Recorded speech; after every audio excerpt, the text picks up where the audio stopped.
Olá, meus amados irmãos, a graça e a paz do Senhor Jesus Cristo seja com todos. Sou o evangelista Laudelino, congrego na Igreja Assembleia de Deus, Ministério de Goiânia, cujo pastor presidente, pastor Manuel Fro da Silva, vice-presidente, pastor João Batista do Bonfim, o qual congrego junto com ele aqui em Condado Novo Tempo, Pernambuco. Pela graça e a misericórdia de Deus, sou bacharel em teologia e pela Conateb faço parte do Conselho Teólogo do Brasil, sou teólogo.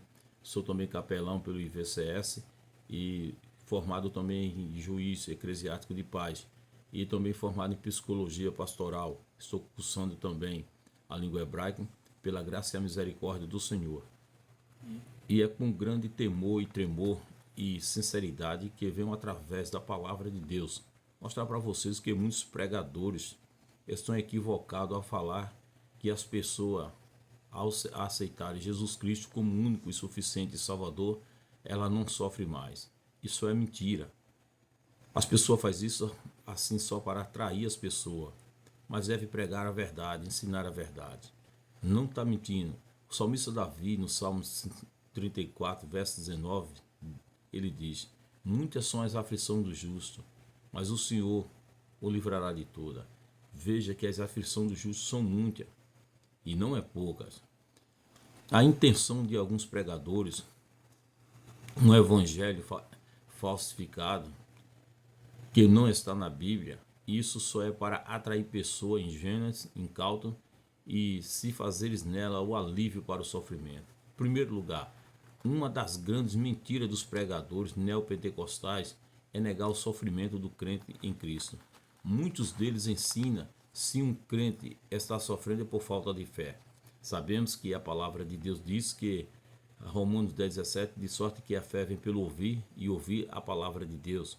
As cartas do escritor aos Hebreus, do capítulo 11, diz: ora, a fé é o firme fundamento das coisas que se esperam e das provas das coisas que se não veem, porque por ela os antigos alcançaram o testemunho. Isso é fé. O que é fé? Ela é o firme fundamento. Fé ninguém vê, a gente sente, tem ela. E muitos dizem que seu crente ele está passando por luta, por aflição ou enfermidade, é por falta de fé ou por estar andando em desobediência à palavra de Deus, ou é maldição. Então ele solta logo esses três itens: ou falta de fé, ou maldição, ou desobediência à palavra de Deus. Porque está escrito também na Bíblia que diz: se vós estiver em mim e a minha palavra estiver em vós, pedirei tudo o que quiserem e vos serão feito.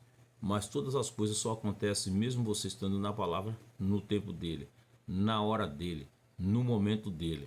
Nada acontece por acaso, fora da hora e fora do tempo. E não é do jeito que eles ensinam. O sábio Salomão, ele escreveu em Eclesiastes, capítulo de número 9, versículo de número 2, tudo sucede igualmente a tudo.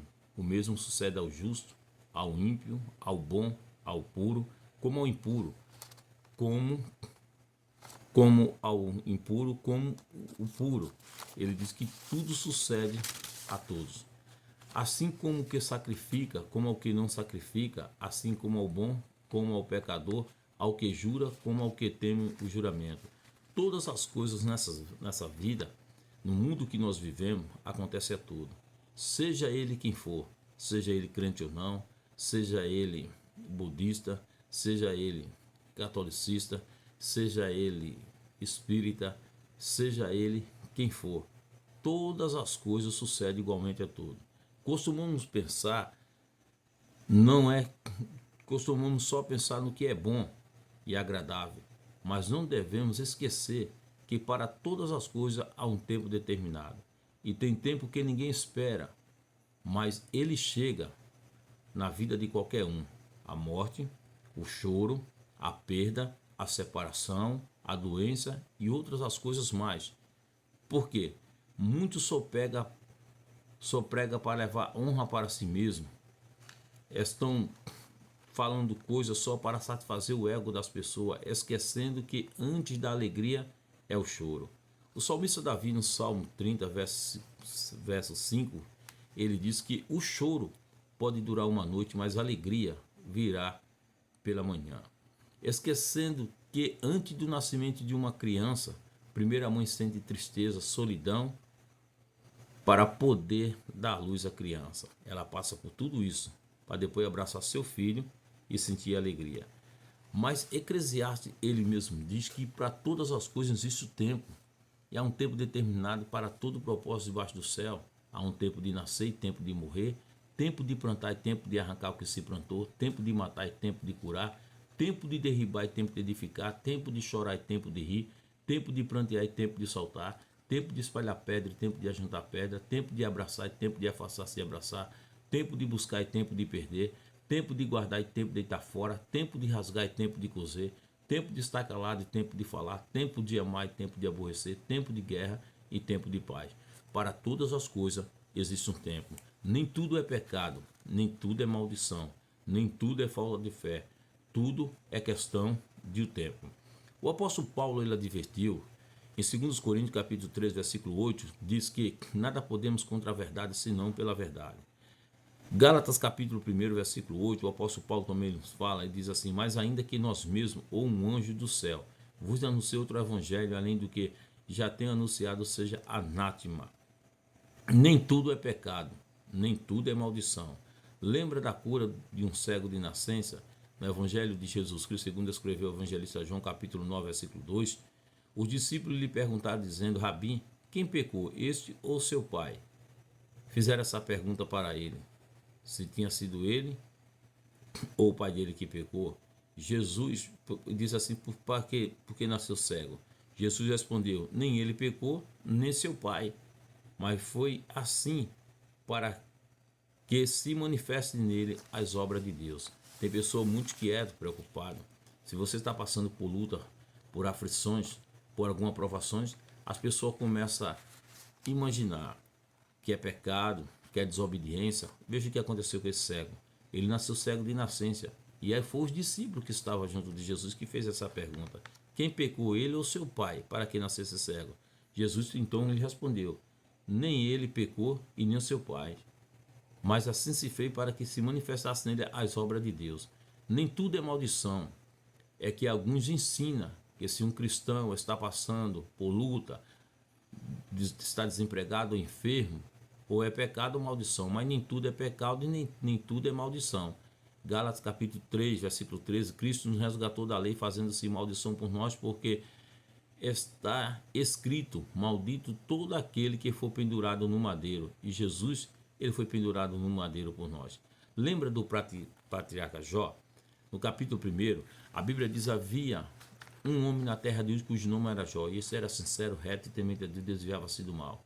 E nasceram 7 filhos e 3 filhos, e era seu gado 7.000 ovelhas, 3.000 camelos, 500 juntas, e era 3.000 camelos, 500 juntas de boi e 500 jumenta. Era também muitíssima gente a seu serviço, de maneira que esse homem era o maior do que todos do Oriente. E os seus filhos e sua filha faziam boquete de cada um no seu dia, enviava e convidava seus 3 irmãos a comer e beber com ele. Sucedeu, pois, determinando o dia do seu banquete, enviava Jó, santificava, levantava de madrugada e oferecia holocausto segundo o número de todos eles. Porque dizia Jó: porventura pecaram meus filhos e blasfemaram Deus no seu coração. Assim fazia Jó continuamente. E vindo o dia que os filhos de Deus vieram apresentar-se perante o Senhor, veio também Satanás entre ele, apresentar-se perante o Senhor. E disse o Senhor a Satanás: de onde vem? Disse: de rodear a terra e passear por ela. E disse o Senhor a Satanás: observasse tu, meu servo Jó, porque ninguém há na terra semelhante a ele, homem sincero, reto e temente a Deus, desvia-se do mal. Então Satanás respondeu ao Senhor e disse: porventura teme Jó a Deus de balde? Porventura não secasse tudo bem ele, a sua casa, a obra da sua mão abençoasse, seu gado está aumentando na terra? Mas sendo a tua mãe, toque tudo quanto tem, verás não blasfema de ti na tua face. Então o Senhor disse a Satanás: eis que tudo quanto ele tem está na tua mão, somente contra ele não estenda as tuas mãos. E Satanás saiu da presença do Senhor. E sucedeu um dia que, estando seus filhos e suas filhas comendo e bebendo vinho na casa de seus irmãos primogênitos, que veio um mensageiro a Jó e disse: eis que os bois lavravam e a jumento passou junto a ele. Eis que dele sobre ele salveu, e os tomaram, e o moço feriram ao fio da espada, e eu somente escapei para trazer a nova. E estando esse falando, veio outro disse, ordenando os cadeus 3 bandos, deram sobre os camelos e tomaram. E aos moços feriu o fio da espada, e eu somente escapei para trazer a nova. E estando esse falando, veio outro ainda e disse a Jó: fogo de Deus caiu do céu e queimou as ovelhas, os moços consumiu, somente escapei para trazer nova. E estando este falando, veio outro ainda e disse: eis que um vento sobreveio além do deserto, e deu nos 4 cantos da casa, o qual caiu sobre os mancebos e morreram, e eu somente escapei para trazer nova. Então Jó se levantou, e raspou sua cabeça, lançou em terra e adorou, e disse: não saí do ventre de minha mãe, no tornarei para lá. O Senhor Deus, o Senhor tomou, bendito seja o nome do Senhor. Em tudo isso, Jó não pecou, não atribuiu falta alguma com seu lábio. Veja que Deus deu testemunho quem era Jó. Deu testemunho dele a Satanás, que ele era um homem sincero, ele era um homem reto e temente a Deus, desviava-se do mal. Essas eram as qualidades de Jó. Mesmo Jó sendo fiel a Deus, mesmo Jó sendo temente a Deus, não significa que você, por ser fiel, você for ser justo, você ser crente, não significa que você não está sujeito a passar por tribulações na vida. Esse evangelho que muitos estão pregando hoje, de oba-oba, de ego, tome benção, tome isso, tome aquilo, não. Não existe rosa sem espinho, não existe nenhuma vitória sem luta, não existe nenhum vencedor sem ter nenhum oponente. Isso não existe em lugar nenhum na vida. Então pregue a palavra. Tem muitas pessoas que estão pregando só para trazer para si honra, mérito, porque eles pensam, se pregar a verdade como ela é, talvez ele não pode ter a oportunidade mais em alguma igreja para pregar. É isso que muitos hoje estão escolhendo pregadores ao seu perfil, ao seu nível, que prega aquilo que agrada. Eles não querem ver mais o verdadeiro evangelho e a palavra de Deus, como ela é lida, como ela é escrita, como Deus falou. Porque o próprio Jesus, ele diz, tenho-vos dito isso, João 16:33, no mundo tereis aflições, mas em mim tem paz. Ele disse, olha, no mundo, em mim tem paz, mas no mundo tereis aflições, tem de bom ânimo, eu venci o mundo. Jesus falou isso, que nós teríamos isso no mundo. Mas as pessoas hoje não querem ouvir isso dentro da igreja, combater contra o pecado, ensinar o verdadeiro evangelho. Hoje quer ver barulho, quer ver pregador dizer, toma isso, toma aquilo, mas se não tiver enquadrado na Bíblia, não adianta nada. Tudo tem que ser pela Bíblia, meu irmão. Seja como os crentes berianos, que Paulo, ao pregar, e de bom agrado, eles analisavam tudo o que estava escrito. Por isso que a Bíblia diz em Mateus 22:29, errai não conhecer nas Escrituras nem o poder de Deus. O Evangelho de Jesus Cristo, segundo escreveu João 5:39, diz, examinais as Escrituras e julgar nela a vossa vida eterna, porque são elas que de mim testificam. Quantas pessoas enganadas, quantas pessoas pregam o que está escrito, já tem outras pessoas que falam assim coisas que Deus não mandou, completamente enganado, e pode pagar um grande preço naquele dia por isso. Já tem outros sem conhecimento bíblico, aí diz que se ajudar um irmão que está passando por luta, por prova, a prova vai para o irmão e a pessoa é amaldiçoada. Isso é mentira do diabo, isso é crente avarento, crente miserável, crente que não conhece Bíblia, não tem nada de Bíblia, que vai no que os outros dizem, não pesquisa, não lê, medita nas Escrituras, porque elas são a nossa regra de fé e prática, é a palavra de Deus. O Salmo de número 41 diz assim, bem-aventurado é aquele que atende ao pobre, o Senhor o livra no dia do mal. O que significa isso?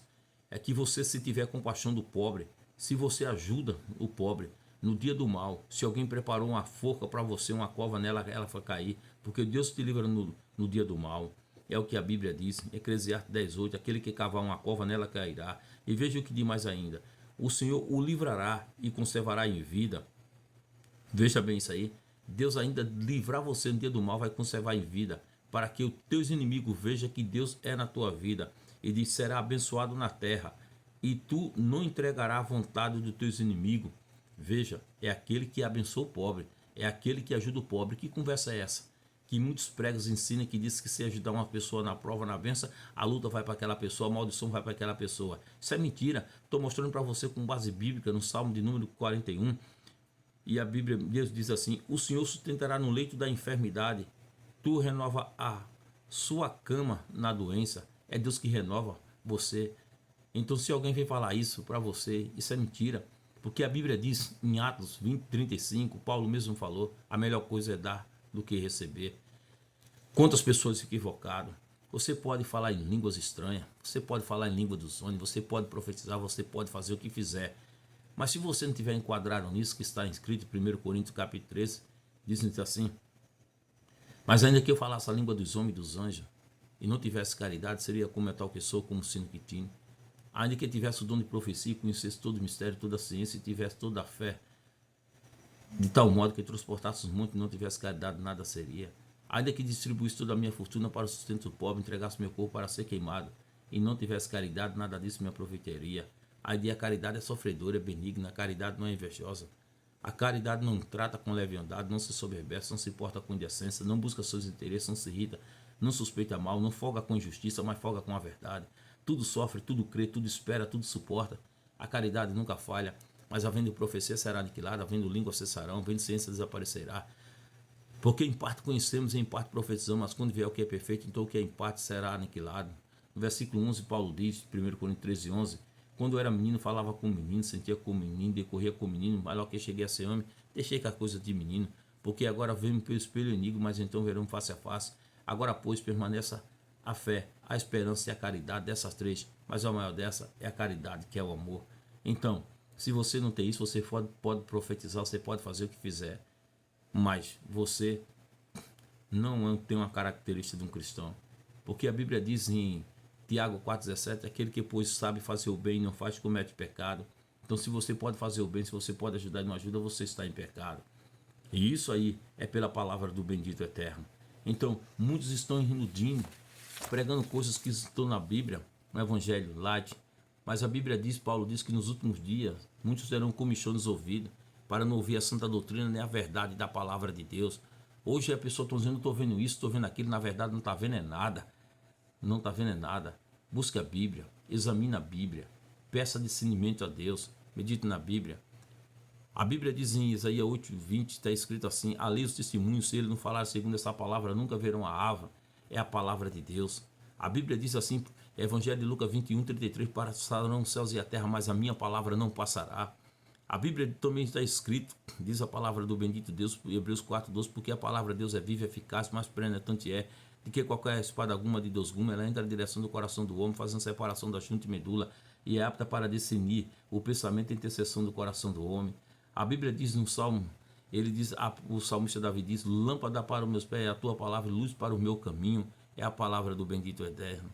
Aleluia, louvado seja o nome do Senhor Jesus Cristo. Medite na palavra, ande pela palavra, pregue o que a palavra diz, pregue o que está escrito na palavra, não pregue coisa para emocionar o povo, que emoção isso nada, e muitas vezes as pessoas estão recebendo e não acontece nada. Medite na palavra, pregue a palavra. Isso é os erros que muitos estão cometendo hoje em dia, é falar o que Deus não mandou, é dizer o que não está escrito na Bíblia, e muitas pessoas, por preguiça de ler a Bíblia, pega só a Bíblia e deixa em casa aberta no Salmo 91, no Salmo 121, uma coisa que isso vai adiantar nada, não adianta nada. A Bíblia é a maior arma do mundo, mas ela só vai ter valor quando a gente tirar o que está escrito aqui, colocar no nosso coração e pôr ele em prática. É como se fosse uma arma, de você colocar o dedo no gatilho e puxar e disparar. É como a Bíblia, porque se você deixar ela aberta, ela vai só dar só poeira, somente isso. Mas se você começar a usar, vai servir de benefício na minha, na tua vida. Então, pela palavra de Deus, é a palavra de Deus. Foi pela palavra de Deus. Deus fez todas as coisas, criou pelo poder da sua palavra. É a palavra de Deus. Não existe outro meio.